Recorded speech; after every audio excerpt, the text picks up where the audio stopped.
讲到这本互相观光护照出版已经是第17档啊，相当难得。嘛，因为当中配合的单位多年来拢明显感受到商机甲效果，所以除了做出的好康愈起人，嘛，互每一档的护照拢至少2万本的发行量。理事长尤义峰表示，今年护照包括美食、饭店、交通、古迹、甲休闲娱乐等等的折扣，起达将近6000块。不过一本维持1000块有走，当中甚至有免费的大饭店、甲餐厅拍对折，甲啦大价价对合。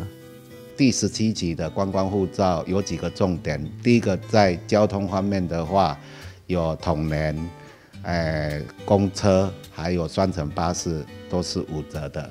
啊。另外在住的方面，有好几家饭店都完全是免费的，还供应2份早餐。在这个古迹方面，我们有提供2张古迹票啊。在小吃方面，我们也提供100块的免费。再来的话，最大的亮点就是那个餐厅，我们有4间餐厅的话，供大家使用，全部都是5折的配合。第17期的观光护照在107年底就开始发行，一直到108年12月31号为止，所以民众在把握机会，不管送礼、自用拢真适合，而且愈早买愈早享受。若要送外县市的朋友，买当成为行销台南的观光大使同款。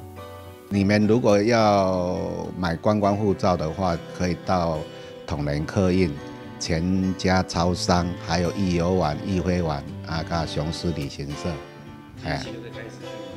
现在就可以开始买了，买了就马上可以用。如果有不了解的地方，可以打观光协会的服务电话来询问。